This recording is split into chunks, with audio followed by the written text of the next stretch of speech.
ಏನ್ ನಮ್ಮನ್ನು ಒಳಗೆ ಸೇರಿಸ್ಕೊಂಡಿದ್ರೆ ನೀವು? ನಿಮಗೇನ್ ಕೆಲಸ?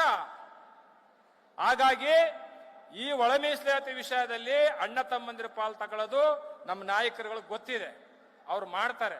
ಪಕ್ಷಾತೀತವಾಗಿ ಕೂತ್ಕೊಂಡು 27ನೇ ತಾರೀಕು ಏನ್ ಕ್ಯಾಬಿನೆಟ್ ನಲ್ಲಿ ಡಿಸೈಡ್ ಮಾಡ್ತೀನಿ ಅಂತಿದ್ರಿ, ಯಾವುದೇ ಕಾರಣಕ್ಕೂ ಡಿಸೈಡ್ ಮಾಡಕ್ ಆಗಲ್ಲ 27ನೇ ತಾರೀಕು. ಯಾಕೆ ಅಂದ್ರೆ ಆ ತರದ ಡಿಸೈಡ್ ಅನ್ನ ಮಾಡ್ಲಿಕ್ಕೆ ನಾವು ಸುಮ್ಮನೆ ಕೂರೋ ಜನ ಅಲ್ಲ, ನಾವ್ಯಾವತ್ತೂ ಸುಮ್ಮನೆ ಕೂರೋ ಜನ ಅಲ್ಲ. ಈಗೇನಾಗಿದೆ, ನಮ್ಮ ಕೈಯಲ್ಲಿ ತಲವಾರಿಲ್ಲ.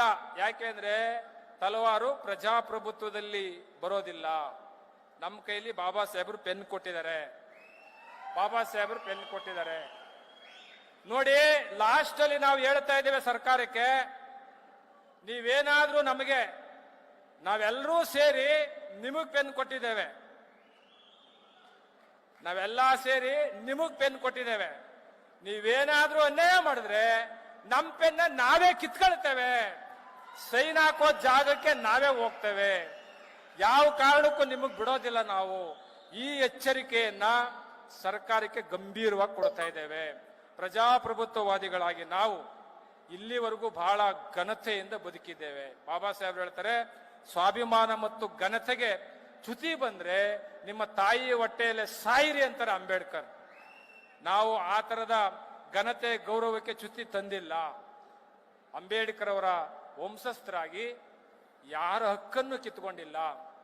ಅವರು ಜಾಸ್ತಿ, ನನಗನ್ನಿಸ್ತದೆ, ಸಮಾಜ ಕಲ್ಯಾಣ ಇಲಾಖೆ ಒಳಗಡೆ ಒಂದು 6,000 ಜನ ವಿದ್ಯಾರ್ಥಿಗಳು ವಿದೇಶಕ್ಕೆ ಹೋಗಿ ವಿದ್ಯಾಭ್ಯಾಸ ಮಾಡಿದ್ದಾರೆ. ಬಹಳ ಸಂತೋಷ ನಮ್ಗೆ. ಆದ್ರೆ ಈ ಸಮುದಾಯದವರು ಎಷ್ಟು ಹೋಗಿದ್ದಾರೆ ಅಂದ್ರೆ, ಈ ಸಮುದಾಯದವರು ಕೇವಲ ಒಂದು 300 ಚಿಲ್ಲರೆ ಮಾತ್ರ ಹೋಗಿದ್ದಾರೆ.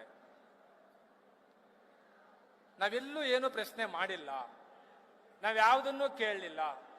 ಹಾಗಾಗಿ ನಮ್ಮೆಲ್ಲರ ಉದ್ದೇಶ ಒಂದೇ, ಸಮಾಜವನ್ನು ಒಡೆಯುವ ಕೆಲಸ ಮಾಡೋದಿಲ್ಲ. ಜಲ್ಲಿ ಬೇರೆ, ಮರಳು ಬೇರೆ, ಸಿಮೆಂಟ್ ಬೇರೆ, ಕಬ್ಬಣ ಬೇರೆ, ನೀರು ಬೇರೆ ಮಾಡ್ತಕ್ಕಂಥ ಕೆಲಸ ಮಾಡ್ತಾ ಇದ್ದಾರೆ. ಯಾವುದೇ ಕಾರಣಕ್ಕೂ ಜಲ್ಲಿ, ಮರಳು, ಸಿಮೆಂಟ್, ಕಬ್ಬಣ ಬೇರೆ ಬೇರೆ ಆದ್ರೆ ಕಾಂಕ್ರೀಟ್ ಆಗೋದಿಲ್ಲ,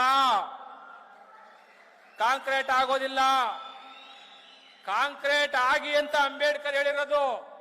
ಇವರು ಕಾಂಕ್ರೀಟ್ ಮಾಡಬಾರ್ದು ಅಂತ ಜಲ್ಲಿ ಬೇರೆ, ಮರಳು ಬೇರೆ, ಸಿಮೆಂಟ್ ಬೇರೆ, ಕಬ್ಬಣ ಬೇರೆ ಮಾಡ್ತಿದ್ದಾರೆ. ಅದಕ್ಕೆ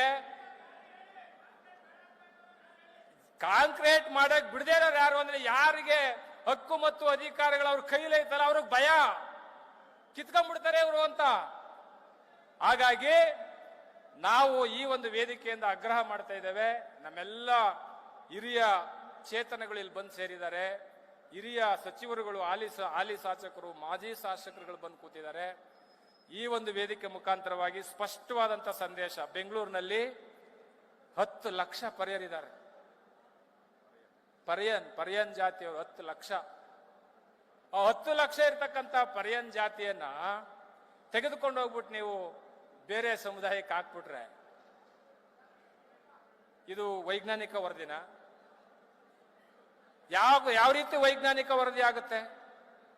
ಕಸ ಹೊಡೆಯಕ್ಕೆ ಬಂದಿರೋರು ತಮಿಳುನಾಡಿನ ಪರ್ಯನ್ ಜಾತಿಯವರು, ಇಲ್ಲಿ ಪರ್ಯ KGF ಅಲ್ಲಿ ಒಂದು 1 ಲಕ್ಷದ ಮೇಲೆ ಅವ್ರನ್ನ ತಗೊಂಡೋಗ್ ಅವ್ರು, yes, very good, 10 lakh.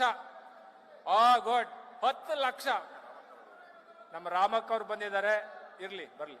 10 lakh ಇರ್ತಕ್ಕಂಥ ಈ ಜಾತಿಯನ್ನ ತೆಗೆದುಕೊಂಡೋಗಿ ನೀವು ಬೇರೆ ಜಾತಿಗೆ ಹಾಕಿದ್ರೆ ನಿಮ್ಗೆ ಯಾರು ಹಕ್ಕು ಕೊಟ್ಟವರು? ನಿಮ್ಗೆ ಯಾರು ಇದನ್ನು ಹೇಳಿದವರು? ಟರ್ಮ್ಸ್ ಅಂಡ್ ಕಂಡೀಷನ್ ಏನು ನಿಮ್ಗೆ?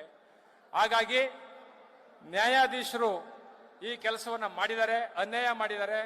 ಹಾಗಾಗಿ ದಯಮಾಡಿ ಇಲ್ಲಿ ಈ ಕಡೆ ಇರ್ತಕ್ಕಂಥವ್ರು ಯಾರು ಮಾತಾಡಬಾರ್ದು. ಪೊಲೀಸ್ ಇಲಾಖೆಯವರು ದಯಮಾಡಿ ಮೆಸೇಜ್ ಕಳಿಸಿ ನಮ್ಮ ಜನ